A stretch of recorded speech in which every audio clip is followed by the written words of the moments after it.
Hi, I'm Dr. Boyce Watkins from YourBlackWorld.com. This week you saw an interview, or not really an interview, but a profile on Allen Iverson in the Washington Post, and it was pretty deep. It was pretty interesting. They described him in ways that some would define to be less than favorable, although they did try to give some sort of balance, but I would say the negative definitely outweighed the positive. And a lot of us who followed Iverson through the years have wondered, what happened? This guy was on top of the world. He had millions and millions of dollars. He seemed determined to live life his way, and it seems like all that's kind of catching up with him. And so to try to understand just what might be going on, or understand the dynamics and the subtleties that you're not going to get from mainstream media, particularly when they talk about black athletes, I reached out to a black man for whom I have tremendous respect. His name is Damario Solomon-Simmons. He is an attorney in Oklahoma. He's also a former football player with the Oklahoma Sooners, and he has worked with lots of professional athletes through the years, representing them and also practicing law, as well as being an advocate for the black community. So I want to ask Damario, how are you doing today, brother? I'm doing well, Dr. Boyce. Appreciate you having me on today. I'm glad you're here. I'm glad you're here. Now, let me start with the beginning. When you read that article in the Washington Post about Iverson, what thoughts went through your head? A couple of thoughts went through my head. First of all, being obviously a great and a huge fan of Allen Iverson, and really enjoyed him playing. So I really hate to hear about what he's dealing with. That was number one. But number two, I really got disappointed because I've read that article 100 times. I've read that article with Antoine Walker. I've read that article with Michael Vick. I've read that article with Terrell Horn, et cetera, et cetera. And it really pains my heart to know that these brothers have these tremendous opportunity and resources, and because of several various reasons that I'm sure we'll talk about, it leads to this. And thirdly, I really feel for his family and his kids.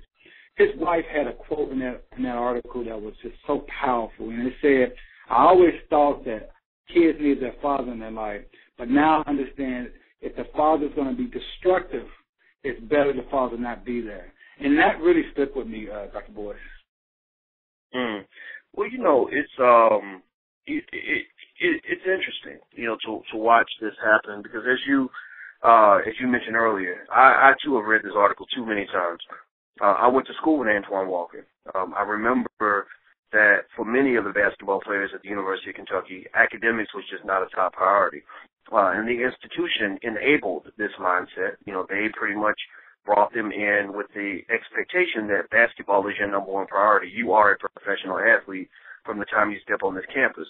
And so it's interesting to me that, and I mentioned this to Minister Farrakhan when we did our event in Chicago. I said it's unfortunate that somebody told a lot of these young men that as long as you can dribble a basketball, you never have to learn how to read. And so what you see, unfortunately, in many cases, and this is not to throw a blanket over all the athletes. We know that there are a lot that are doing amazing things, but in too many cases, it seems that there is a cultural tornado that scoops them up, a mentality that says, if I'm an athlete, there's a certain way I'm supposed to live. I'm supposed to go hard. Drinking and clubbing is like top priority. It seems like if I get money, I'm supposed to waste it and buy the finest and the nicest, that dropping 10, 20,000 a pop when I'm going out just to impress my friends. That basically when I see women, there's no woman no beautiful woman on earth that doesn't deserve the right to have sex with her. So it's like what happens, unfortunately, is that some of these gluttonous behaviors and Iverson seemed to indulge in a lot of that. Much of that gluttony, it messes up your life. You can't later on down the road become a good husband and father if you are bankrupt and have all these debts that you piled up because you were spending your money so frivolously, or you've got a pile of STDs because you felt compelled to have sex with every girl within a 100-mile radius, or, you've got drug and alcohol addictions. They talk, even Stephen A. years ago mentioned that Iverson had this problem with alcohol and gambling that was going to destroy him. And now you see this sort of happening with this man who's made, I want to say over $150 million, maybe more, He says that he can barely pay for hardly anything. What do you think about that in terms of the culture? No, I was going to ask you, but what do you think about the culture of the athlete? I mean, do you think that we have to really talk about this a little more? Oh, I think so, absolutely. I mean, everything you said I would have to agree with. You're right. Allen Iverson made over $150 million just in basketball salary, not in counting his endorsements. And during his divorce proceedings, it's reported that he said he didn't have money for a cheeseburger. So, I mean, that is really a tragedy. But I think we have to step back and really understand, what is going on when you have the vast majority of NFL and NBA players mostly coming from poor inner-city African-American communities. And these individuals, these men have been told their whole life through their families, through the media, through their coaches, that basketball or football or sports is the only way to get out of the quote-unquote the hood. And they also believe that this is a way not only to get themselves out the hood, but it's a way to help others stop in the environment. So what happens is you have an individual who has very little to no business and financial knowledge. They end up usually hiring unqualified friends, relatives, or unscrupulous professionals to manage their business and financial affairs. And this leads to a lack of understanding of real resources, a lack of understanding of how to manage their money. This leads to having an entourage around them because, 15, 20 people. And as the article noted with Allen Iverson, he would always pay for the other person. He always paid for everyone. Well, see, that's it's such a complex issue. But on one end, you have a scenario where an individual does not have the financial backing and the business knowledge, and now they're thrown into an environment that is all about business, is all about sharks, is all about big financial decisions. And on the other end, you have that same individual who has a heart because they grew up in a certain neighborhood in a certain way that they want to show everyone that they've made it, and they want to help as many people as possible. And that is a toxic mix, as we see, and that leads to the pressure of sports to the chemical dependency. I had several clients, Dr. Boyce, I can tell you, that had drinking problems, drug problems, women problems, and you try to talk to them about it, and so many times, because they have insulated themselves with so many friends and relatives. The relatives, I'm telling you, is really, really a bad deal. That's a whole topic in a book on itself. That is so difficult to penetrate and say, hey, this is what you need to actually be doing. And in many times, Dr. Boyce, I can tell you that I have been terminated because relatives have felt threatened by me trying to keep somebody going in the right direction. So, I mean, this is an issue that we have to continue to talk about, and not just when it happens with the Allen Iversons or the Terrell Owens of the world, but this is something we need to get to our young athletes, our high school, even middle school, and the parents, and really give them some tools so this won't happen again. I tell you, I agree with you, and it's so unfortunate that when you see it happening, it's harder when you get older because when you get older, you start to notice the patterns a lot more clearly, and you can literally tell somebody, look, brother, you are headed right for a train wreck. And there's some people who, because they have a little money or a little fame or a little whatever, things are going well, they just won't listen to you. Like you look at Terrell Owens, who was broken down to a little bitch, excuse my French, on TV. I mean, they punked him out on TV, had him crying over his child support issues and all this other stuff. I bet you that if you went back 3 years and sat him down and said, look, man, I know you're excited that all these women like you, but believe me, you have all these kids out of wedlock, that's going to eat up your financial security for the rest of your life.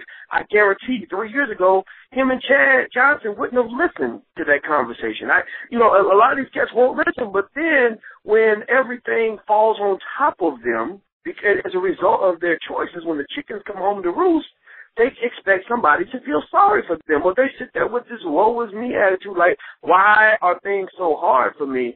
And it's unfortunate because I think that somehow we got to get people to understand and listen. And I'll tell you what's even sadder than the Iverson story is not just the athlete who has it all and loses it all. The saddest stories to me are the ones who never get it all, but yet they've given it all up for a chance to have that professional athlete dream. You know that guy who maybe he's all city or all state, and he thinks he's going to the NBA, so he engages in this lifestyle at an early age, that involves all these things that are designed to destroy you, and then he never gets to go to the NBA. So then he's sitting there at 22, 23 years old, no education, because he never really studied, because he was always trying to practice his basketball. He's got all these other issues, maybe the baby's mamas, maybe the financial problems, maybe the alcohol issues, and it's like his life is a complete mess. So I think that what we have to understand, and here's what you and I think, will agree on, because you and I talked about this right before the interview.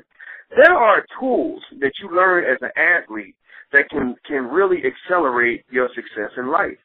Sports teaches you how to set goals. It teaches you how to be a team player. It teaches you how to work hard. It teaches you how to fight through adversity.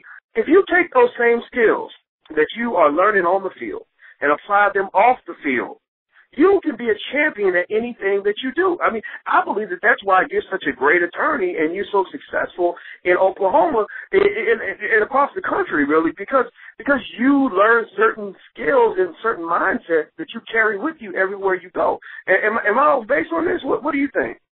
Yeah, well, definitely. I appreciate your kind words, and I would have to agree that being an athlete, my entire life did teach me a lot of skills of perseverance and, like you said, teamwork, dedication, and also having the ability to get knocked on my butt, get knocked in my mouth, but get up the next play and continue to play, continue to move forward. And I think that's something that athletics is very, very positive in the lives of our nation and of our children, our young men.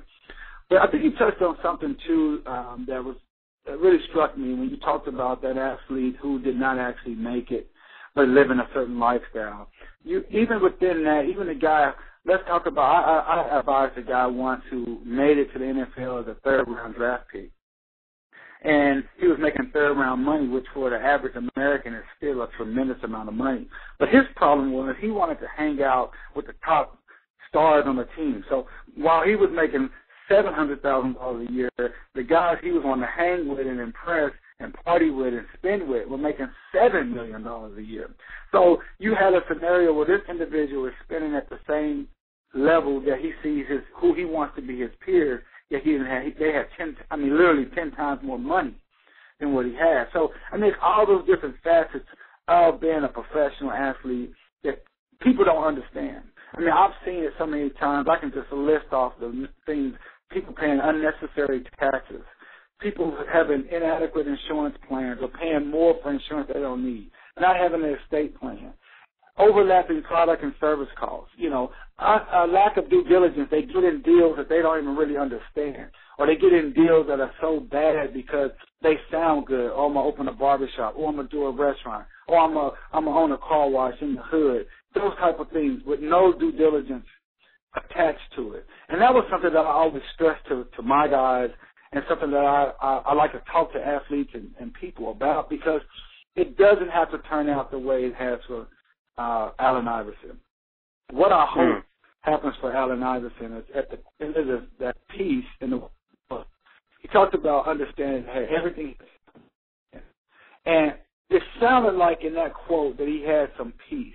And I hope he can really have that peace, and that he can utilize his story to go and impact, inform, and inspire other athletes to not make the mistakes he made. And I think he can be very powerful because he is an icon. He is one of the top 10 to 15 players of all time. People will listen to him. And I think he could go to a LeBron James. He could go to a Dwayne Wade. He could go to a Kevin Durant and say, hey, will you partner with me so we can go and talk to these young athletes, these individuals, about not to make the mistake that I am currently making and to do things the way you're actually doing it. I think a partnership like that will be so powerful, and he can have the cultural change the same way he had with his cornrows and his one sleeve on his arm. And then that's something I would love to see from him, and would be more than happy to help in any way I could to make something like that happen. Well, I agree with you. I would love to side on support something like that. I think that what should be made clear, as we talk about the things that you see, the media is quick to talk about the things that are wrong with Iverson, but I think that there are a lot of things that are right with him. I've always got this sense that he was a compassionate person. I've seen him cry in situations where he was prime for the young children that he was trying to help. I've seen him do things that it displays an extraordinary amount of generosity. I think that he has a tremendous amount of heart and intelligence. To be 6 feet tall and to do the things that he did in the NBA was simply unbelievable. I mean, he played like he was 8 feet tall. And so I think that we have to understand that many of these brothers are just as brilliant and just as capable. And, for every case where you have like someone like a Myron Rolle, who recently said that he's leaving the NFL to go to medical school, we have a lot of guys that could be in that same category of brilliance. In fact, they already are. I don't know if I told you this, brother, but the reason that I didn't finish the season in middle school football was because I didn't understand the playbook. Like, I tried to learn the plays. I couldn't understand the playbook. So when I see guys that are playing football at the college level, can understand the complexities of the various offensive and defensive schemes and all these other things you have to do to literally be a scholar of the game, I'm always stunned that this same brother will turn around and tell me he can't do math. In fact, I'll tell you this, and then I'm going to shut it down. I'll let you get the last word. I remember there was a brother at Syracuse about 12 years ago, and he had the worst grade in my class. And I sat down with him. He was like an all-conference wide receiver, going to the NFL, all of that. So school wasn't that important to him. But I said to him, okay, wait a minute. I've seen you play. I know, how complex it is to learn the schemes that you guys run on the field. You've gotten out in front of millions of people who are watching you on TV and performed at the highest level in high-pressure situations. And you try to tell me you can't pass this test? Like, this is easy. This is a cakewalk compared to what you do on a weekly basis. Just take that same brilliance and apply it to everything you do. That's what makes you a successful human being. That's the difference between, say, a Michael Jordan and an Allen Iverson, is that Jordan applies that competitiveness, that brilliance, that energy, that capability to everything he does, not just basketball. And so, do you know what happened, man? The next exam, this brother went from getting the worst grades in my class to getting like a 92 on the next test. So I believe in these brothers. I believe that there is a lot of potential there. I believe that if we just teach them and show them the examples and have a mix of people talking to them, that great things can happen. Now, I'm going to let you get the last word. What do you think are some of the solutions that we can throw out here, especially for parents of some of these young guys who might think that they want to be professional athletes one day? What advice would you give them based on your experience? Oh, well, I appreciate you giving me the last word. I would give them three things. Number one, I would definitely study Michael Jordan. And when I say study Michael Jordan, I'm not talking about his athletic skill set, but study what he did in his business life. He surrounded himself with the top people, and he listened to them.